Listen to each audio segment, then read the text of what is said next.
What up, we're up. I'm going to do a reading of Revelations, some of Revelations. It's a big book, so I ain't going to get all that in. But, Holy Bible, King James Version. As I said before on another platform, King James rewrote this Bible for his game. But the thing about any religious book you read, you need to first ask for understanding. Second, use your common sense. Third, always understand these are like stories, journeys in people's lives. There's a great line that this could be fiction, that it could be non-fiction. But I'm always saying to myself, for this to be so close to the truth, I've read my life in this. I've read my journey. I've read the mistakes I've made.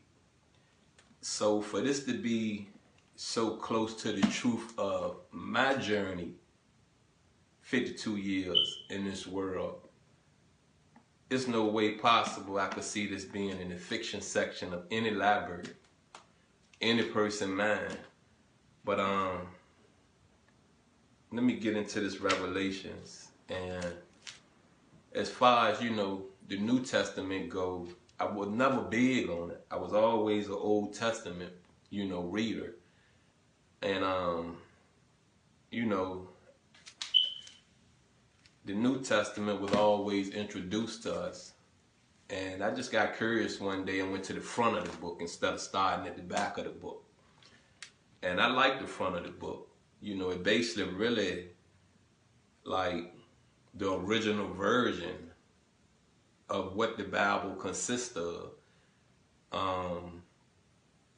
The New Testament is because Jesus Christ is now in place. Now this is the story of, how Jesus Christ walked this earth, spoke, tried to lead and teach. But let's roll. The revelation of Jesus Christ. And like I said, just as Genesis is the book of beginnings, Revelation is the book of consumption.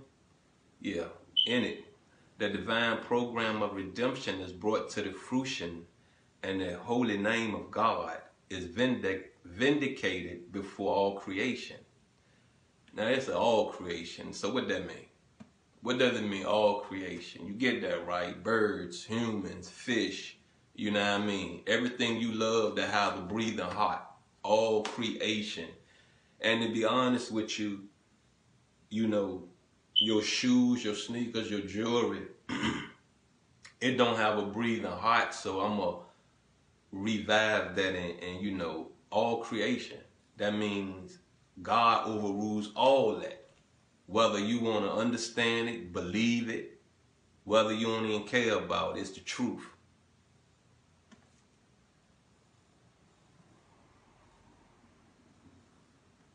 Although there are numerous prophecies in the Gospels and epistles, Revelation is the only New Testament book that focuses primarily on prophetic events.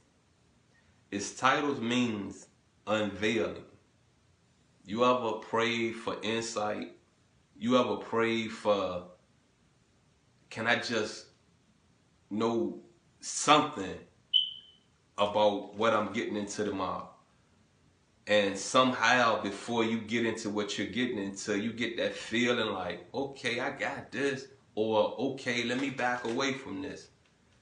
That's when you pray to unveiling something to you, where that you need to make a decision whether you're prepared for this or you're not prepared for this.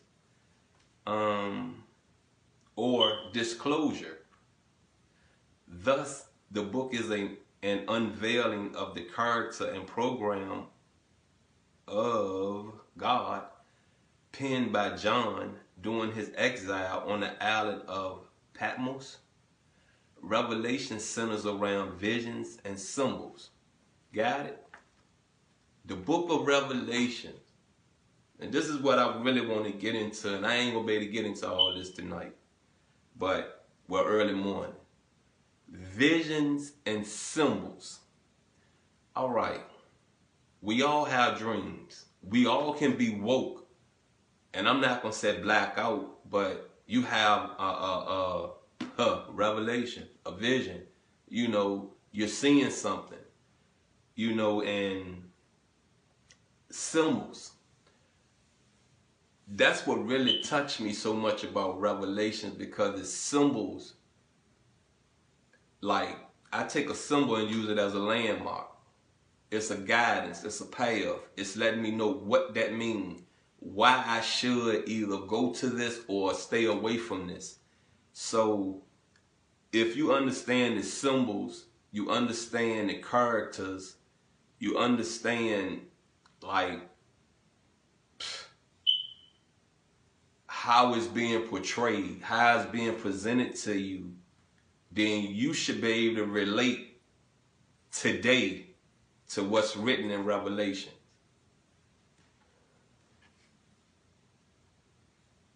Of the resurrected Christ, who alone has authority to judge the earth. It ain't said man. It said Jesus Christ has the authority to judge the earth. So when I say it, you're not going to get to heaven unless you go through Jesus. It's right there. You got what I'm saying? Right there. I'm reading, I'm not in the chapters. I'm just reading the introduction part up here. It's right there letting you know this man walked this earth and gave his life to save this earth when Satan was getting ready to control this earth. Control it. You got me? Everything moving was going to be corrupt. Everything moving. You got me? So if Jesus Christ knew it, said, I'm going to go and give my life up so this don't happen, how can you deny that man? How can you? It's said, it's foretold, hell is a it never stops. It never goes out. It burns forever. Infinity times infinity times infinity. It don't never, you can't blow it out. You can't put water on it and it go out. So what type of world would we really be living in? Think to yourself. To remake it and to rule it in righteousness. The title of this book in the Greek text is Apocalypse. I don't know. Greek now. Greek. Remember now. Just remember. I explained to you Jesus a Hebrew. The land of Hebrew, where all the Hebrews gathered, you know, their culture. That's Europe. I don't care if you call it the Middle East. I don't care if you call it the desert. It's Europe.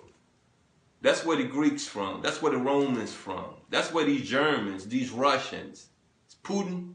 Yeah. Ukraine. That's Europe.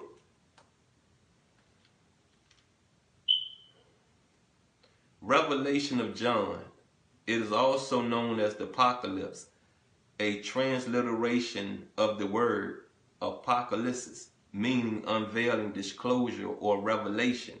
Thus, the book is an unveiling of that which otherwise could not be known. A better title comes from the first verse, Apocalypse, Iesu Christo. Hopefully I got it right. Revelation of Jesus Christ. This could be taken as a revelation which came from Christ, or as a revelation which is about Christ. Both are appropriate because of the unified contents of this book.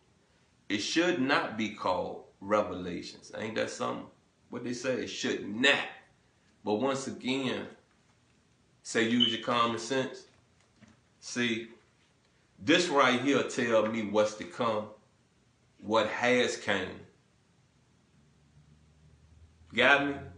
But the last part of this book, the last sentence of this book, it says, because of the unedified contents of this book, it should not be called Revelations.